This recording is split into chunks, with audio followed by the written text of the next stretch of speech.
ठीक है, तो अब नया टॉपिक स्टार्ट करते हैं, प्रोजेक्टाइल मोशन। ठीक है, तो रीड डालना सब लोग, projectile motion.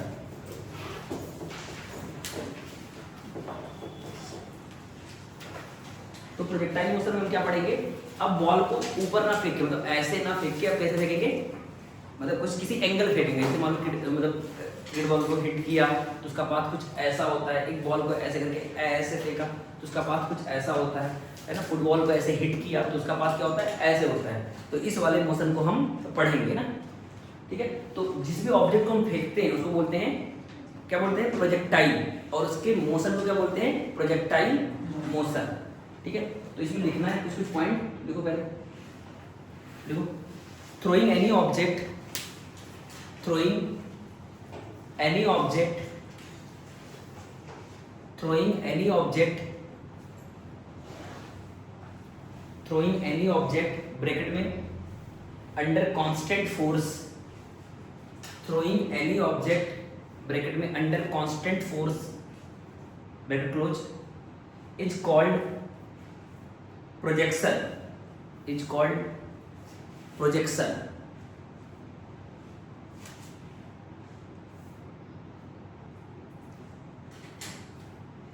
And motion of object is called, and motion of object is called projectile motion, and motion of object is called projectile motion।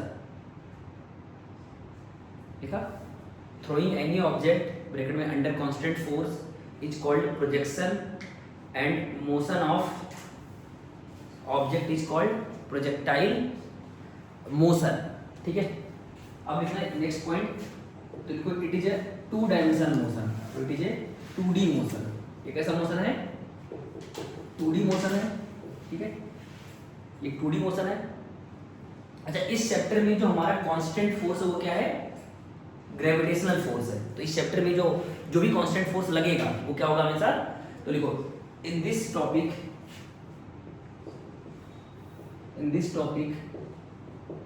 जो भी कांस्टेंट फोर्स है वो क्या है, कांस्टेंट फोर्स ना, in this topic constant force is gravitational force, gravitational force मतलब mg वाला force.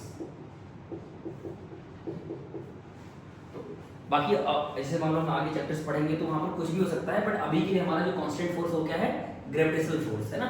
जैसे मान लो बॉल को मैं फेंकूंगा ऐसे करके ऐसे, तो जी हमेशा क्या लगेगा, नीचे की तरफ लगेगा, तो उसका डायरेक्शन भी सेम है और मैग्नीट्यूड भी क्या है, सेम है।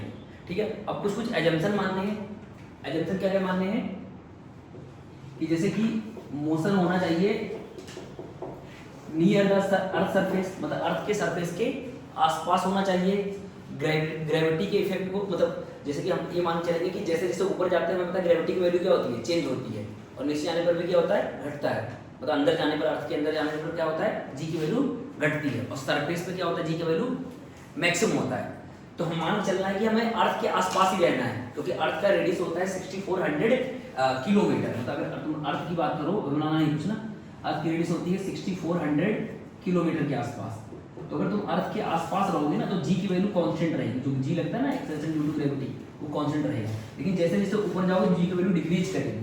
लेकिन अगर अर्थ के आसपास रहो, जैसे अर्थ की रेडियस है 6400 किलोमीटर, तो अगर मान लो तुम 500 मीटर 1000 मीटर है ना के आसपास हो, तो वहाँ जी की वैल्यू हम लगभग मान सकते हैं कि सेम है। लेकिन अगर बहुत ज़्यादा दूर चले जाए, मान लो 3200 किलोमीटर दूर चले जाए, तो जी की वैल्यू क्या हो जाएगी, अच्छी खासी चेंज हो जाएगी।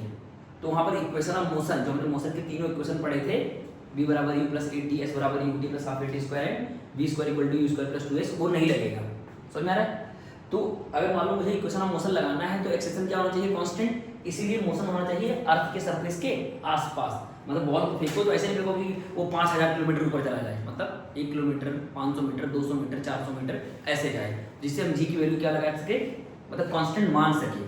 ठीक है, तो तब हमारा क्या होगा, इक्वेशन ऑफ मोशन लग जाएगा। तो जैसे हमने पढ़ा था मोशन अंडर ग्रेविटी में कुछ कुछ एजम्पशन, यहाँ भी कुछ कुछ एजम्पशन लिखेंगे।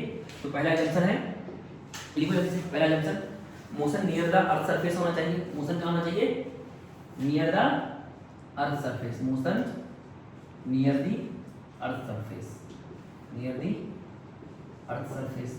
तो अर्थ सरफेस के आसपास होना चाहिए। अगर बहुत दूर होगा तो वहाँ जी की वैल्यू क्या हो जाएगी, चेंज हो जाएगी, मतलब कम हो जाएगी, तो वहाँ पर इक्वेशन ऑफ मोशन नहीं लगेगा। और एयर रेजिस्टेंस को नेगलेक्ट करना है, तो नेगलेक्ट एयर रेजिस्टेंस, ठीक है, नेगलेक्ट एयर रेजिस्टेंस, तो एयर रेजिस्टेंस को भी क्या करना है, नेगलेक्ट करना है। और नेक्स्ट पॉइंट है कि अर्थ के सरफेस को क्या मानना है, फ्लैट मानना है ना। तो इसका मतलब क्या हुआ कि प्रोजेक्टाइल फेंकना तो यहाँ ऐसे नहीं फेंकना कि यहाँ से फेंका जाके अमेरिका गिरा है ना, क्योंकि होगा क्या कि जब तुम अर्थ मराओगे और तुमने बॉल को यहाँ से फेंका, ठीक है, अब ये यहाँ से यहाँ गिरा, तो ये सरफेस कैसा हुआ, कर्व हो गया, कैसा हो गया, कर्व हो गया। लेकिन सोचो अगर मैं यहाँ से फेंकूं यहीं गिर जाए, है ना, हमें अर्थ फ्लैट क्यों नजर आता है, क्योंकि अर्थ का रेडियस क्या है, बहुत बड़ा है, सोचो तुम बहुत बड़ा बनाओगे तो देखो ये वाला जो रीजन होगा वो वाला वो क्या दिखेगा, फ्लैट दिखेगा। तो अगर यहाँ से बॉल फेंकेंगे तो हम क्या मानेंगे, सरफेस क्या है, फ्लैट। लेकिन अगर यहाँ से फेंकेंगे तो क्या होगा, कर्व दिखेगा। तो हमें मान चलना है कि अर्थ का सरफेस क्या है, फ्लैट है। मतलब इसका मतलब प्रोजेक्टाइल का मोशन जो है वो बहुत लॉन्ग रेंज के लिए हम अभी नहीं देख रहे हैं, हम किस लिए देख रहे हैं, सिर्फ शॉर्ट रेंज के लिए, मतलब 100 मीटर 200 मीटर 400 मीटर 500 मीटर, है ना।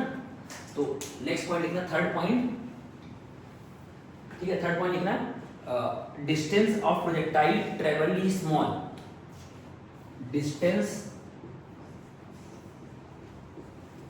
Travel by projectile, travel by projectile is small. Small क्यों, क्योंकि अगर ज्यादा ले लेंगे तो अर्थ की सरफेस क्या हो जाएगी, मतलब हमें कर्व जैसा दिखेगा, ठीक है ना। So that earth surface, so that earth surface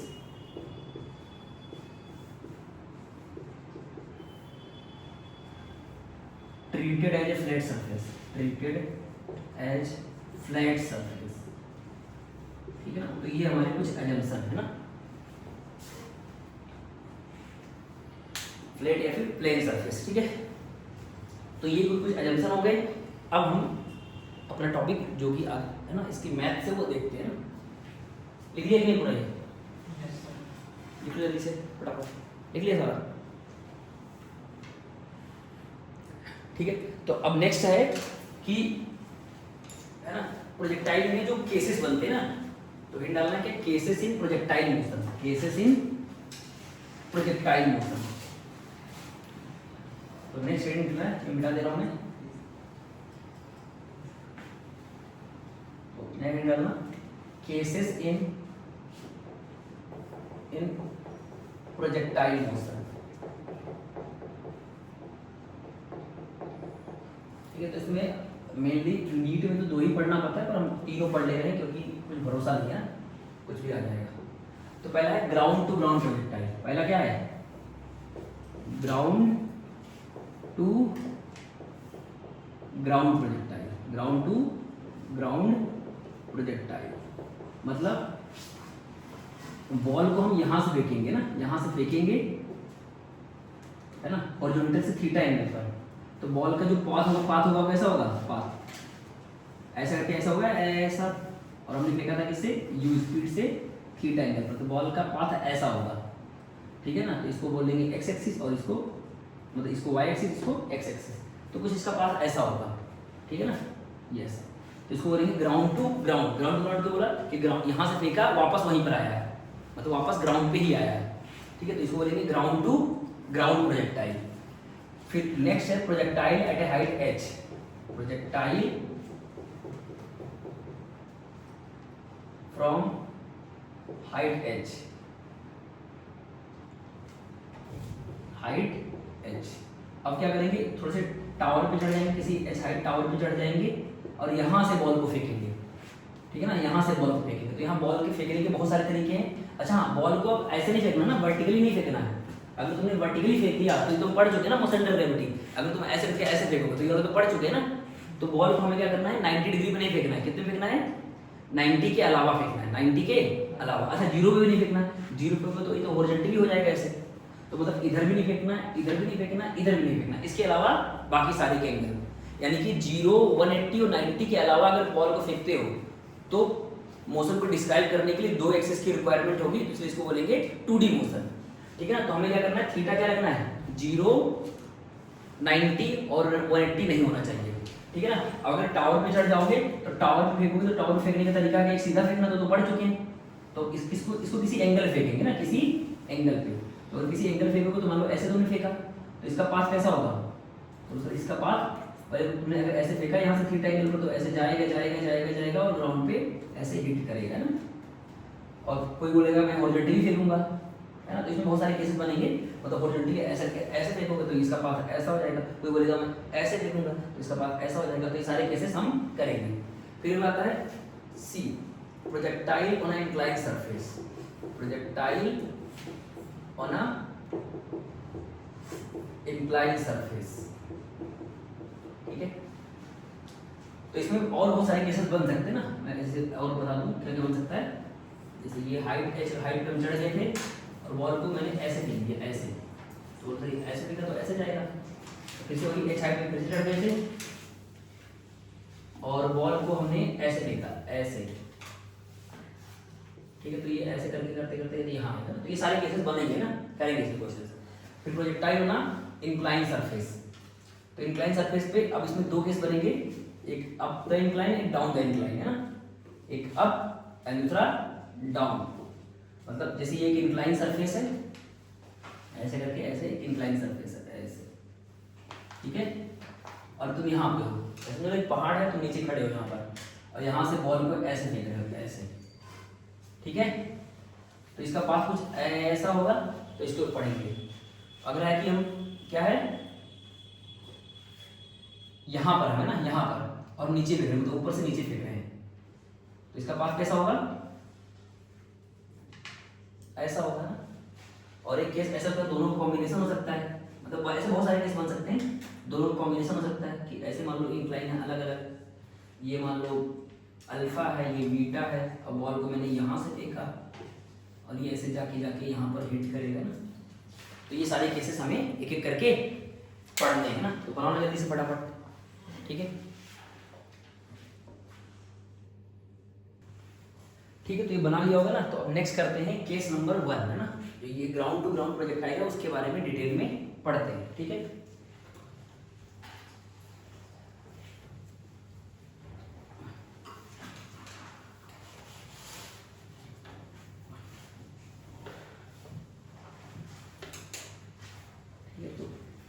सबसे पहले हम बात करते हैं कौन सा, अपना केस 1 यानी कि ग्राउंड टू ग्राउंड प्रोजेक्ट आएगा। ग्राउंड टू ग्राउंड, ठीक है, ग्राउंड टू ग्राउंड प्रोजेक्ट आएगा। तो ग्राउंड टू ग्राउंड प्रोजेक्ट में क्या है कि बॉल को हमने यहां से फेंका कुछ यू स्पीड से, तो उसका पाथ क्या हो जाएगा, ऐसा करके ऐसा वाला होगा, ठीक है। तो हमने किस स्पीड से फेंका था, यू स्पीड से, और मान लिया हॉरिजॉन्टल से एंगल थीटा, ठीक है। तो इसको बोल देंगे वाई एक्सिस और इसको क्या बोल देंगे एक्स एक्सिस, और इसको बोल देंगे वाई एक्सिस। अब क्या करेंगे, सुनना, यह हमने हॉरिजॉन्टल से कितने एंगल फेंका है, थीटा, और इसको एक्स एक्सिस बोल दिया, इसको वाई एक्सिस। अब हमें ये चीज पता है कि वेलोसिटी हम क्या कर लेंगे, कंपोनेंट कर लेंगे। क्या कर लेंगे, कंपोनेंट करना सिखाया होगा कि अगर ये मान लो f है और ये एंगल थीटा है, तो इधर आता है f cos थीटा और इधर आता है f sin थीटा, सबने पढ़ रखा है ये। अगर जैसे मान लो इधर से एंगल दे रखा है, तो अगर मान लो f है तो इधर क्या आ जाएगा f cos थीटा और इधर आ जाएगा f sin थीटा। मतलब जिधर से एंगल मेजर करेंगे उधर cos, उसके परपेंडिकुलर sin, ठीक है। तो हम क्या करेंगे, वेलोसिटी के कंपोनेंट कर लेंगे। वेलोसिटी क्या कर लेंगे, कंपोनेंट, मतलब वेलोसिटी को तोड़ देंगे x और y में। तो इधर क्या आ जाएगा, बोलिए जल्दी से, इधर क्या जाएगा u x यानी कि u cos थीटा, क्या जाएगा u cos थीटा, और इधर आ जाएगा u y, क्या जाएगा, जो कि आ जाएगा u sin थीटा, ठीक है। इसके बाद यहाँ पर दो वेलोसिटी हो गई, एक y में और एक x में। तो y वाला क्या करेगा, बॉल को ऊपर लेके जाएगा ऐसे, और x वाला क्या करेगा, आगे बढ़ाएगा।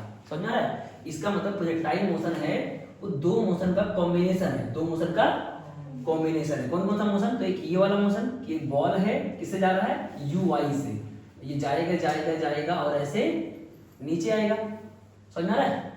और दूसरा मोशन क्या है, प्लस ये वाला कि बॉल दूसरा है, तो वही बॉल है पर उसको मान सकते हैं कि कि एक बॉल है जो कि x से मतलब यूएक्स से आगे जा रहा है, समझ में आ रहा है? तो इन दोनों को जब कंबाइन कर दोगे तो क्या बन जाएगा, ये वाला मोशन बन जाएगा। एक चीज को ध्यान रखना कि दो परपेंडिकुलर मोशन हमेशा क्या होते हैं आपस में, कल ही बताया था, इंडिपेंडेंट होते हैं। मतलब अगर तुम्हारे पास दो वेलोसिटी है x, एक x में और एक y में, तो उसको हम अलग अलग अगर सॉल्व करें तो एक दूसरे पे कोई इफेक्ट नहीं डालते। तो दो परपेंडिकुलर मोशन क्या होते हैं आपस में इंडिपेंडेंट होते हैं। तो हम क्या करेंगे, इसको x में तोड़ेंगे और y में तोड़ेंगे। तो x वाला क्या करेगा, बोलो जल्दी से, बॉल को आगे बढ़ाएगा और y वाला ऊपर लेके जाएगा। इसका मतलब प्रोजेक्टाइल मोशन क्या है, दो मोशन का कॉम्बिनेशन है। दो मोशन का कौन कौन सा, एक ये बॉल को ऊपर फेंका हवा में तो ये जाएगा जाएगा फिर नीचे आएगा, और एक ये वाला है कि जो क्या होगा, आगे बढ़ाएगा, मतलब एक्स में आगे बढ़ाएगा। तो मुझे बताओ मैक्सिमम हाइट के लिए जिम्मेदार कौन है, ऊपर कौन लेके जा रहा है, एक्स की वाई, ऊपर कौन लेके जा रहा है, वाई। इसका मतलब वाई कंपोनेंट क्या है, वही मैक्सिमम हाइट के लिए जिम्मेदार है। यानी कि मैक्सिमम हाइट क्या होगा, तो ये वाली हाइट होगी ना मैक्सिमम हाइट, ये क्या होगी, ये वाली हाइट। अगर तुमसे कोई बोले प्रोजेक्टाइल का मैक्सिमम हाइट क्या होगा, तो बोलो सर ये वाली हाइट। तो इसके लिए रिस्पांसिबल कौन है, वाई वाली वेलोसिटी, वही जो लेके जाएगी। अच्छा हवा में कौन रखेगा, हवा में रखने की जिम्मेदार कौन है, एक्स की वाई, बोलो हवा में रखने के लिए जिम्मेदार कौन है, एक्स की वाई। तो बोलो सर देखो ना, बॉल को तुमने फेंका किससे, यू वाई से, तो ये जाएगा जाएगा जाएगा फिर आएगा। तो हवा में रखने के लिए जिम्मेदार कौन है, वाई, और मैक्सिमम हाइट ले जाने के लिए जिम्मेदार कौन है, वाई। अच्छा हमें पता है ना कि अगर किसी बॉल को यू स्पीड से फेंकते हैं तो ऊपर जाने का समय क्या होता है, यू बाई जी, और नीचे आने का, तो उसका हवा में रहने का समय क्या होता है, 2u बाई जी। तो यहाँ पर ऊपर लेके कौन जा रहा है, बोलो यू वाई। तो ऊपर जाने का समय क्या हो जाएगा, यू वाई बाई जी, और नीचे आने का यू वाई बाई जी। तो इसका मतलब हवा में रहने का समय क्या हो जाएगा, 2u वाई बाई जी। तो इसी को बोलते हैं time of flight, time of, यानी हवा में रहने का समय क्या हो जाएगा, 2u वाई बाई जी। ऐसा हमने कहाँ पढ़ा था, मोशन अंडर ग्रेविटी में पढ़ा था ना, कि अगर किसी बॉल को u स्पीड से फेंकेंगे तो ऊपर जाने का समय u बाई जी, नीचे आने का u बाई जी। तो हवा में रहने का समय क्या हो जाएगा, 2u बाई जी। ऊपर जाने को बोलते थे टाइम ऑफ एसेंट, और नीचे आने को बोलते थे टाइम ऑफ डिसेंट। अगर एयर रेजिस्टेंस को मेजर करते हो तो टाइम ऑफ एसेंट और टाइम ऑफ डिसेंट क्या होते हैं, बराबर होते हैं। और एसेंट क्या होता है, u बाई जी, और डिसेंट भी वही हो जाएगा। तो इसलिए टाइम ऑफ फ्लाइट दोनों का सम यानी कि 2u बाई जी। तो यहाँ पर ऊपर ले जाने के लिए जिम्मेदार कौन है, u वाई। तो टाइम ऑफ फ्लाइट के लिए जिम्मेदार कौन होगा, u वाई, और ऊपर ले जाने के लिए जिम्मेदार कौन है, u, इसका u है ना, u वाई। तो मैक्सिमम हाइट के लिए जिम्मेदार भी क्या होगा, u वाई। तो हमने ये भी पढ़ रखा था कि अगर किसी बॉल को u से फेंको तो कितना मैक्सिमम हाइट जाता है, बोलो, अरे u स्क्वायर बाई 2g। अरे कितनी बार पढ़ा चुका हूँ, अगर किसी बॉल को u से फेंको तो कितना ऊपर जाएगा वो, u स्क्वायर बाई 2g। तो बताओ ये प्रोजेक्टाइल कितना ऊपर मैक्सिमम जाएगा, तो sir u y square by 2g, यानी y में जो वेलोसिटी है उसका स्क्वायर डिवाइड बाई 2g। अरे आ रहा है कि नहीं। तो अच्छा रेंज के लिए जिम्मेदार कौन होगा, रेंज के लिए जिम्मेदार कौन होगा, कौन, अच्छा कौन आगे, अच्छा रेंज मतलब कितना दूर जाके गिरा, कितना दूर, तो दूर यहाँ गिरा ना, तो ये किसमें चला, x में। तो दूर लेके कौन जाएगा, x वाली वेलोसिटी। इसका मतलब रेंज के लिए रिस्पांसिबल कौन है, x कंपोनेंट। कौन रिस्पांसिबल है, x कंपोनेंट। अच्छा कितना दूर जाके गिरेगा तो कौन डिसाइड करेगा, x।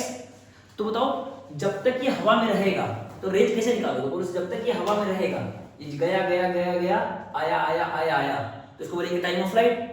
तो उतना समय किसको मिला, x वाले को। अरे जब तक वो हवा में रहेगा और फिर आएगा तब तक कौन क्या करेगा, x आगे बढ़ाता जाएगा। अरे समझ में आ रहा है नहीं। अरे जब तक वो हवा में रहेगा और फिर नीचे आएगा उतने समय में क्या करेगा वो, x आगे बढ़ता रहेगा।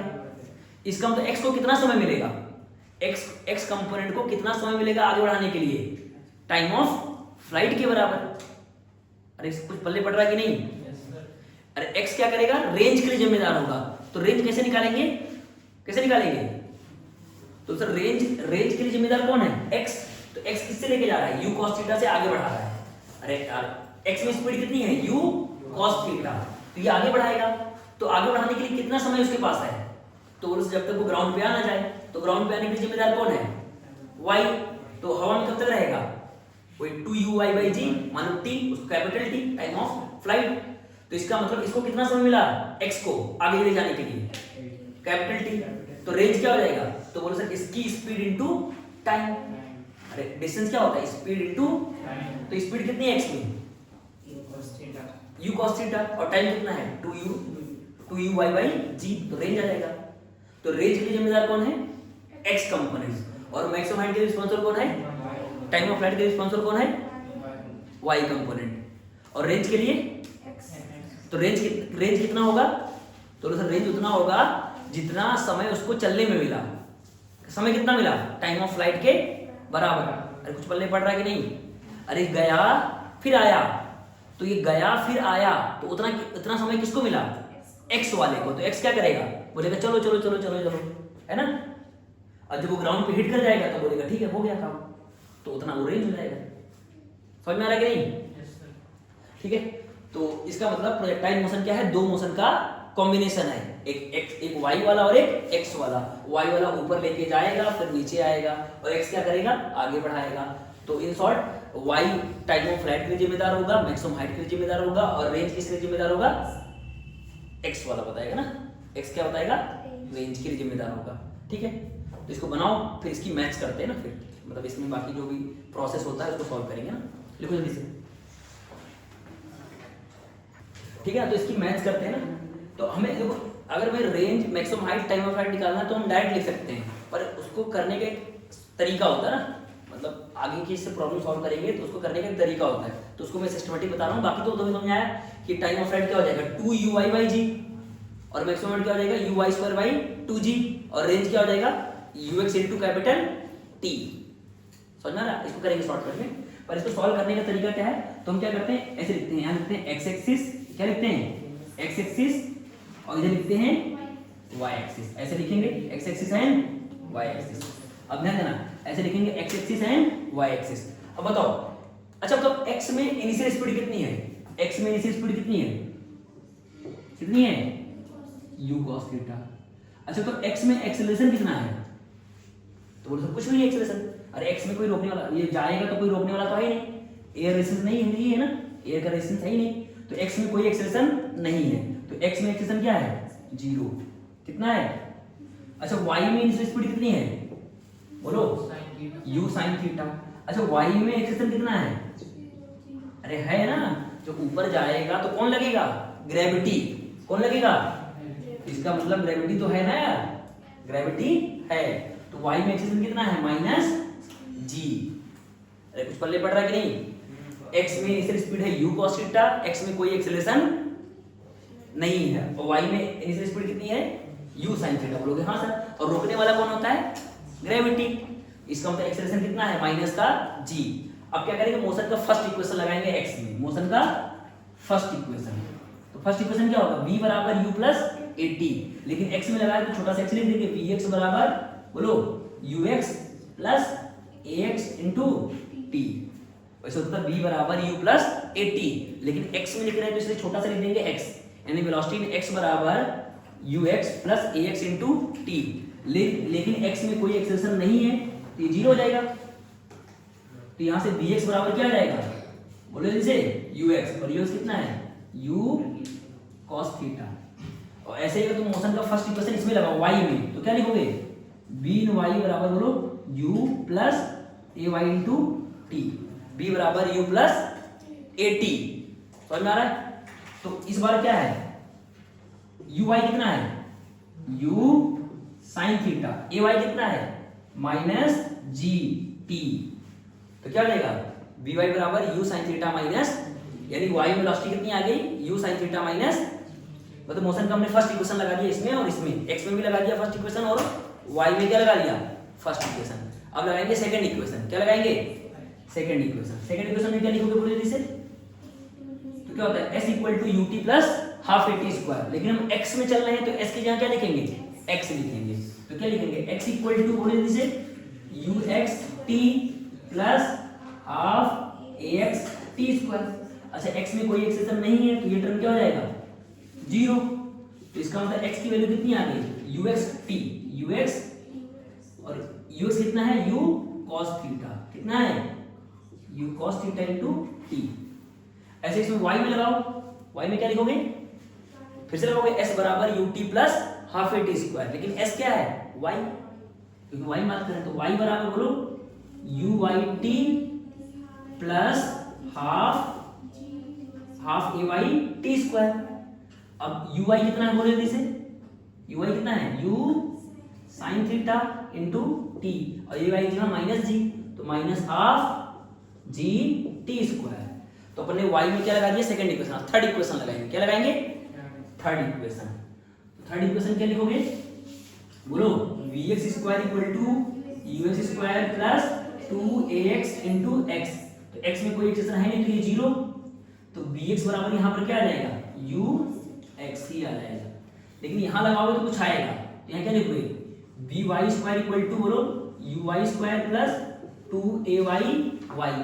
अच्छा uy कितना है बोलो, uy कितना है u साइन थीटा, तो जाएगा u square sine square theta और a की जगह माइनस जी, तो माइनस 2g y। तो सोचो हमने तीनों एक्सिस में मतलब दोनों एक्सिस में क्या लगा दिया मोशन का, तीनों इक्वेशन लगा लिया। और हमें क्या क्या पता है, टाइम ऑफ फ्लाइट के लिए जिम्मेदार कौन है y, मैक्सिमम हाइट के लिए जिम्मेदार कौन है y, और रेंज के लिए जिम्मेदार कौन है x। तो इसका मतलब रेंज के लिए ये वाले इक्वेशन यूज करेंगे और मैक्सिमम हाइट और टाइम ऑफ फ्लाइट के लिए y वाले इक्वेशन यूज करेंगे। तो समझ में आ रहा है। तो सबसे पहले हम क्या निकालते हैं बोलो, मैक्सिमम हाइट, क्या निकालते हैं, क्या निकालते हैं मैक्सिमम हाइट। फोकस करना। तो पहला हमारा है स्टार पॉइंट, या फिर पहला जो है फार्मूला निकालेंगे इसका मैक्सिमम हाइट का, जो भी निकाल रहे हैं तो प्रोसेस भी आना चाहिए और फार्मूले भी याद होने चाहिए। तो मैक्सिमम हाइट निकालेंगे, क्या निकालेंगे मैक्सिमम। तो मैक्सिमम हाइट के लिए जिम्मेदार कौन है, x कंपोनेंट की y कंपोनेंट। तो कौन सी इक्वेशन काम आने वाले हैं, y वाले। अरे कौन से काम आने वाले हैं, y वाले। तो y वाले तो ये है। तो अब बताओ जब ये बॉल को मैंने फेंका फेंका फेंका फेंका तो मैक्सिमम हाइट पे क्या जीरो हो जाएगा। तो सर मैक्सिमम हाइट यहाँ पहुंचोगे तो यहाँ पर स्पीड क्या हो जाएगी, y में स्पीड क्या हो जाएगी, देखो ना y में गया, देखो मैक्सिमम हाइट पे क्या होगा, जाओगे जाओगे जाओगे जाओगे जाओगे y वाली स्पीड क्या हो जाएगी जीरो, यानी एट मैक्सिमम हाइट by क्या हो जाएगा जीरो। ठीक है ना। तो लिखोगे एट मैक्सिमम h, यानी एट h मैक्स क्या हो जाएगा by बिकम, या फिर वर्टिकल कंपोनेंट ऑफ वेलोसिटी, यानी कि by become zero, by become, समझ में आ रहा है, by क्या हो जाएगा जीरो। क्यों, क्योंकि y लेके जा रहा है। अरे y लेके जा रहा है ना, तो धीरे धीरे क्या होगा, पहले किससे लेके जा रहा था uy से, तो धीरे धीरे उसकी स्पीड क्या होगी, घटते घटते घटते घटते क्या हो जाएगी जीरो। तो इसका मतलब जो मोशन का थर्ड इक्वेशन यहाँ क्या कर देंगे जीरो। तो लिखो by third equation, by third equation. Third equation क्या थी, ये थी। तो बोलो by बराबर uy स्क्वायर प्लस माइनस है ना, माइनस क्या है ना, माइनस का चलिए तो माइनस का 2g y, इसको क्या कर दोगे जीरो। तो यहाँ से ये क्या बन जाएगा h मैक्स बन जाएगा, y क्या बन जाएगा, तो यहाँ से ये बन जाएगा h मैक्स। तो जीरो बराबर बोले जैसे uy square minus 2g h max.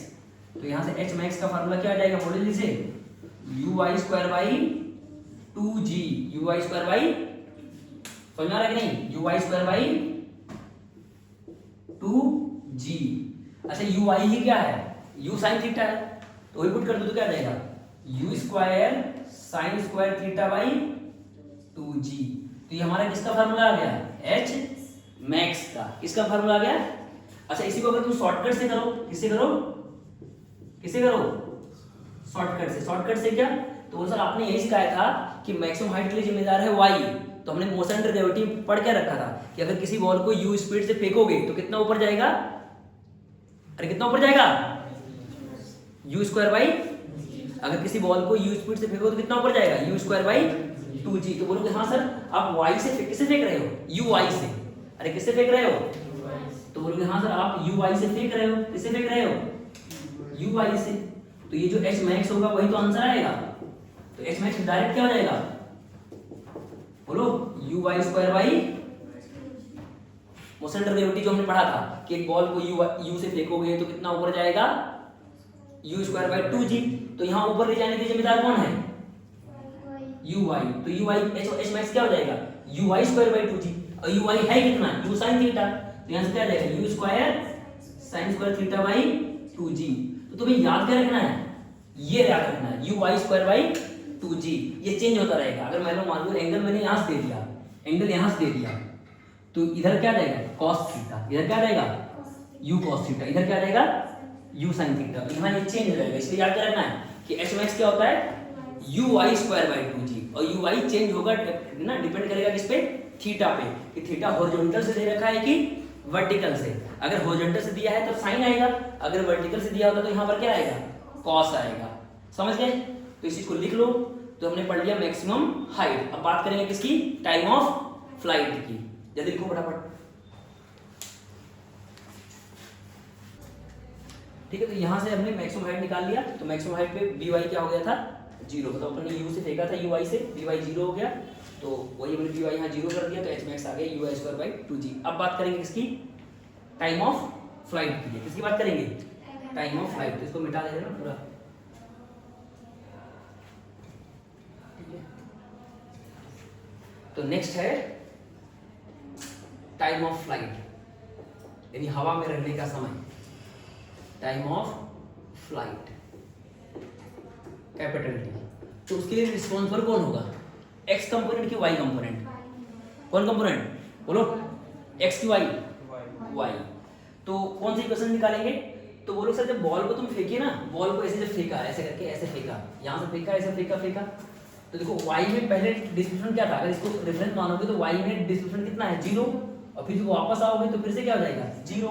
इसका मतलब अगर तुम्हें टाइम ऑफ फ्लाइट निकालना है तो y में जो डिस्प्लेसमेंट है उसको क्या कर दो 0, यानी कि जो मोशन का सेकंड इक्वेशन है ये वाला इक्वेशन, इसमें y का डाल दो 0। समझ में आ रहा है? अरे ये गया गया गया, देखो यहाँ से गया गया गया वापस आ गया, तो y में कितना चला, कुछ भी नहीं चला, पहले यहीं पर था, अभी भी y में क्या है, अरे x में खाली चला ना, y में कितना चला, कुछ भी नहीं। इसका मतलब y में डिस्प्लेसमेंट क्या कर देंगे 0 कर देंगे, y में क्या कर देंगे 0। तो मैं टाइम ऑफ फ्लाइट के लिए जो ये वाला इक्वेशन है उसमें y की यहाँ क्या डाल देंगे 0, तो लिखोगे displacement in y 0, displacement in y क्या हो जाएगा 0। तो ये वाला इक्वेशन है, कौन सा, ये वाला, तो इसमें 0 डाल दो, तो क्या लिखोगे y बराबर, इसकी जगह भी uy रखो ना, क्या रखो uy, तो uy t minus half G T square, तो y को 0 डाल दो, तो यहाँ क्या आ जाएगा 0, और यहाँ से t कॉमन ले लो, तो क्या आ जाएगा uy minus G T by 2, तो यहाँ से एक आ जाएगा t बराबर 0। देखो दो चीजें मल्टीप्लाई हो रही, या तो ये 0 या तो ये 0, तो इसको 0 करोगे तो t बराबर 0 आ जाएगा। तो लोग हाँ सर स्टार्टिंग में तो हमारा डिस्प्लेसमेंट तो 0 ही था, स्टार्टिंग में हमारा डिस्प्लेसमेंट क्या था, अरे हमने फेंका था ना, तो हम y में कुछ भी नहीं चले थे, और बाद में कब 0 आएगा, तो यही जो समय होगा वो क्या होगा टाइम ऑफ फ्लाइट। तो इसको 0 करोगे तो क्या आएगा uy minus G T by 2 0 हो जाएगा। तो यहाँ से जब t सॉल्व करोगे तो क्या आ जाएगा 2uy बाई जी, तो ये हमारा क्या हो जाएगा टाइम ऑफ फ्लाइट। समझ में आ रहा है, टाइम ऑफ फ्लाइट आ जाएगा। तो टाइम ऑफ फ्लाइट का फॉर्मूला क्या आ जाएगा 2uy बाई जी, और इसका शॉर्टकट क्या है, तो बोलो सर मोशन अंडर ग्रेविटी में आपने पढ़ाया था कि किसी बॉल को अगर u स्पीड से फेंको, किसी बॉल को अगर u स्पीड से फेंको तो उसको हवा में रहने का समय क्या होता है 2uy बाई 2u बाई जी, ऊपर जाने का u बाई जी, नीचे आने का u बाई जी। तो हमने किससे फेंका इस बार uy से, अरे किससे फेंका, किससे फेंका है बोलो uy से, तो ये जाएगा जाएगा जाएगा और ऐसे आएगा, ठीक है। तो इसका मतलब इसका टाइम ऑफ फ्लाइट डायरेक्ट क्या हो जाएगा, टाइम ऑफ फ्लाइट, जल्दी बोलो टाइम ऑफ फ्लाइट क्या जाएगा 2uy बाई जी, और uy कितना है u sin थीटा, तो कितना आ जाएगा 2u sin theta by g. तो टाइम ऑफ फ्लाइट का फॉर्मूला क्या हो जाएगा 2uy बाई जी, यानी कि 2u sin theta by g. तो याद क्या रखना ये 2uy बाई जी, uy मतलब y वाली वेलोसिटी, y वाली वेलोसिटी, तो 2uy बाई जी। अब बात करते हैं किसकी, रेंज की, किसकी बात करते हैं रेंज की, ठीक है ना। तो रेंज की बात करते हैं, तो रेंज के लिए रिस्पॉन्सिबल कौन है, बोले जिसे रेंज के लिए रिस्पॉन्सिबल कौन है एक्स कंपोनेंट, है ना। तो बोलोगे हाँ सर जैसे मान लो बॉल को आपने ऐसे फेंका था, ऐसे करके ऐसे u स्पीड से, तो ये ऐसे गया था, तो इसको आप बोले थे h मैक्स, इसको क्या बोले थे आप एच मैक्स बोले थे, और यहां से आने में जो समय लगा उसको टाइम ऑफ फ्लाइट बोल दिया था। तो इसको क्या बोलेंगे? रेंज। क्या बोलेंगे? रेंज। क्या बोलेंगे? रेंज। तो रेंज के लिए रिस्पॉन्सिबल कौन होगा? तो सर इधर आया था यू एक्स और इधर आया था यू वाई, और अपन ने फेंका था किससे? यू से थीटा एंगल पर। तो रेंज के लिए रिस्पॉन्सिबल कौन है बोले जिसे? X component. कौन सा कंपोनेंट? तो इसका मतलब ये वाला इक्वेशन यूज करेंगे, कौन सा? एक्स वाला। तो एक्स बराबर क्या लिखेंगे? जल्दी बोलो। You x T plus half A x T square. तो एक्स में कोई एक्सेशन तो है नहीं, ये जीरो हो जाएगा। तो अब अगर टी की जगह हम क्या डाल दे? Capital T. टी की जगह क्या डाल दे? Capital T. तो क्या आ जाएगा? रेंज आ जाएगा। क्यों? क्योंकि बोलो सर ये बॉल जब गया, सुनना ध्यान से, जब बॉल गया गया गया गया फिर वापस आया, तो इसका मतलब एक्स में बढ़ने के लिए समय कितना मिला? यही वाला समय तो मिला। जब ये गया था फिर वापस आया था, उसको बोलते थे टाइम ऑफ फ्लाइट। यानी एक्स में चलने के लिए समय कितना मिला? टाइम ऑफ फ्लाइट के बराबर। तो यहाँ टी की यहाँ क्या डाल देंगे? Capital T. और एक्स क्या बन जाएगा? रेंज। तो आर बराबर क्या आ जाएगा? जल्दी बताओ। You x into T. You x into, तो यू एक्स क्या आ जाएगा? Horizontal speed. क्या बोलोगे? Horizontal speed into time of flight. याद रहेगा ये? पक्का ना? तो ये हमारा रेंज आ जाएगा। रेंज क्या आ जाएगा बोलिए जल्दी बोलो? Horizontal speed into time of flight. अब अगर टाइम ऑफ फ्लाइट की वैल्यू पुट करो तो टाइम ऑफ फ्लाइट की वैल्यू कितनी होती है? कितनी होती है? 2 u बाई जी। समझना ना? 2 u बाई जी। ठीक है। तो इसको जो थोड़ा सिंप्लीफाई करोगे ना, थोड़ा सा सिंप्लीफाई करोगे तो रेंज, अब यहां मैं लिख रहा हूं रेंज को डायरेक्ट सब कुछ है ना, तो रेंज जो आएगा डायरेक्ट क्या आएगा बोलिए बोलो? आ जाएगा 2, एक तो ये आएगा ना u x into time of flight, u x into time of flight, और क्या आ जाएगा 2, देखो 2 u x u y, 2 u x u y by g. ये आ गया। समझ में आ रहा है? पक्का? अब देखो यू एक्स क्या है? U sine theta. You Y कितना है? तो यहाँ एक चीज और लिख दे रहा हूँ ना, देखो ध्यान से ना, इसी का भी थोड़ा सा और लिखेंगे ना। ठीक है। तो ये आता है यू स्क्वायर साइन, थोड़ा सा सही नहीं लिखता ना, यहाँ लिखता हूँ। आर बराबर क्या है बोलो जैसे? You x into T. ध्यान दो, सोने कहाँ लिखते हो? यू एक्स इंटू टी, और यह जाएगा बोलो 2 u x u y by g. ठीक है। अब यहां से मैं थोड़ा सा एक चीज लिखता हूं कि जैसे मान लो आर ये आया ना 2 यू एक्स यू वाई, तो यू एक्स कितना हो जाएगा? यू कॉस थीटा, और यू वाई कितना हो जाएगा? You sine theta by g. तो यहां देखो क्या आ जाएगा? यू स्क्वायर, तो ये बन गया क्या? 2 sine theta cos theta by g. तो ये किसका फार्मूला होता है? साइन 2 थीटा का। ये किसका फार्मूला होता है? तो यहां से एक और फार्मूला आ गया क्या? U square sine 2 theta by g. तो इसलिए यहां ये भी लिख सकते हैं u square sine 2 theta by g. तो ये याद रखना है ना, समझे? साइन 2 थीटा कैसा है, समझ में आया? अरे रेंज होता था क्या? 2 u x u y by g, तो यू एक्स क्या हो गया? U cos theta, you y क्या हो गया? यू साइन थीटा और बाई जी। हमने क्या कर दिया? यू और यू मल्टीप्लाई कर दिया, और ये हो गया 2 sine theta cos theta, 2 sine theta cos theta. और ये किसका फार्मूला है? साइन 2 थीटा का, साइन 2 थीटा का। तो ये बन जाएगा साइन 2 थीटा। तो इसका फार्मूला क्या बन गया? U square sine 2 theta by g. तो आज से ध्यान रखना, रेंज का फार्मूला क्या आ जाएगा? Horizontal speed into time of flight, या 2 times of u x u y by g, या फिर u square sine 2 theta by g. याद रहेगा? ठीक है, पूरा लिख लो अच्छे से, फिर आगे बढ़ते हैं ना। ठीक है, तो यहां तक हो गया सबका ना, सबने नोट कर लिया? आगे बढ़ते हैं ना।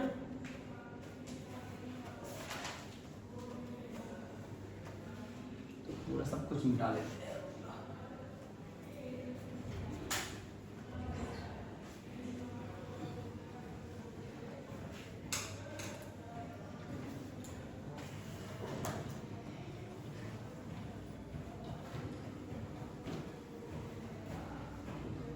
तो नेक्स्ट है, ये भी एक रिजल्ट है, याद रखना, रेशियो ऑफ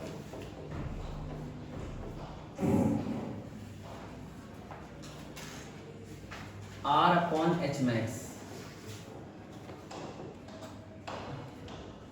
ये एक रेशियो है, याद रखो ना, ये आर बाई एच रेशियो ना, तो ऐसे लिखो ना, R by H max ratio, R by H max ratio, ये हमें निकालना है ना, R by H max ratio. तो कैसे निकालोगे यदि, तो आर बाई एच मैक्स निकालना है, ठीक है ना, R by H max, R by H max. तो आर का फार्मूला क्या था, बोलो जल्दी से, क्या था, U x into T. R का फार्मूला क्या था, horizontal speed into time of flight. और एच मैक्स का फार्मूला क्या था, you Y square by 2g। अच्छा, यू एक्स कितना था, यू कॉस थीटा, और टी कितना था, 2u साइन थीटा बाई जी, और यू वाई कितना था, you square sine square theta by 2g। सब रख लिया हमने, मतलब यू एक्स आ गया यू कॉस थीटा, टी हो गया 2u साइन थीटा बाई जी, और एच मैक्स हो गया you Y square by 2g। अब कुछ कुछ काटो ना, देखो ये कट गया, ठीक है, और जी से जी कट गया, एक साइन थीटा से एक साइन थीटा कट गया। तो देखो आर बाई एच मैक्स क्या आया, तो देखो ये 2 ऊपर जाएगा तो बन जाएगा 4, और यहाँ क्या आया, कॉस बाई साइन, क्या आया, कॉस बाई साइन, यानी कि कॉट थीटा। तो आर बाई एच मैक्स का रेशियो क्या आ जाएगा, 4 कॉट थीटा। तो इसको याद रखना है ना कि आर बाई एच मैक्स का रेशियो क्या आता है, 4 कॉट थीटा। मतलब तुम्हें रेंज और एच मैक्स पता है तो डायरेक्ट हम थीटा बता पाएंगे ना, डायरेक्ट क्या बता पाएंगे, angle of projection, angle of projection बता पाएंगे, ठीक है ना। तो ये लिख लिया, ठीक है। अब नेक्स्ट चीज करते हैं,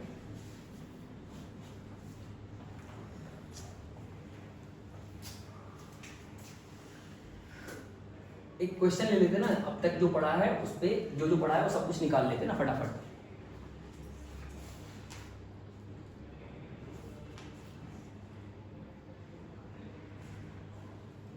अब तक फार्मूला बेस्ड क्वेश्चन लेते ना, ट्राई करना सब लोग ना। तो क्वेश्चन है, ए बॉल इज प्रोजेक्टेड, एकदम आसान सा क्वेश्चन है, बस फार्मूला अप्लाई करना चाहिए। with initial speed 50 meter per second at 37 degree from vertical, find first question, maximum height,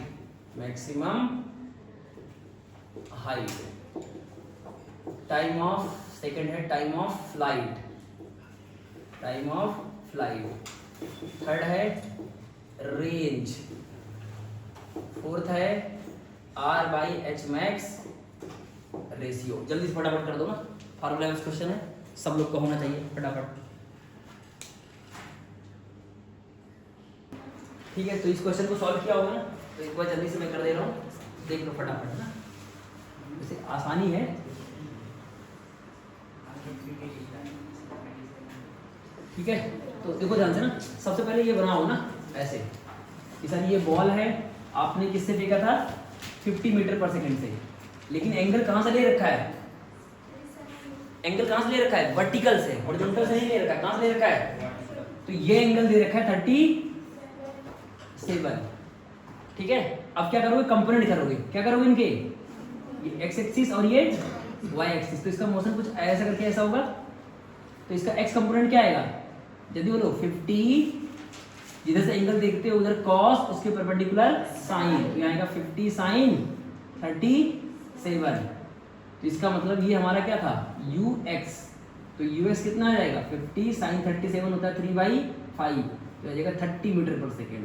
बोलो ऐसे, ये कितना हो जाएगा, यू वाई कितना आएगा, 50 cos 37, और cos 37 की वैल्यू सबको पता होती है, कितनी होती है, 4/5, तो यू वाई कितना आ जाएगा, 40 मीटर पर सेकेंड, ठीक।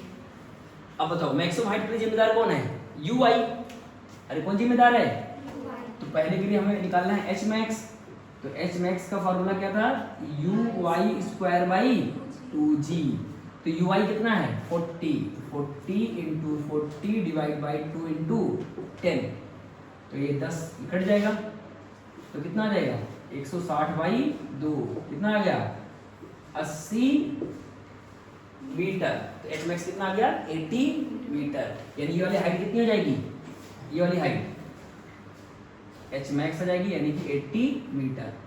सेकंड है टाइम ऑफ फ्लाइट, तो टाइम ऑफ फ्लाइट के लिए जिम्मेदार कौन होता है बोलो, y कंपोनेंट तो होता है 2uy बाई जी, क्या होता है 2uy बाई जी।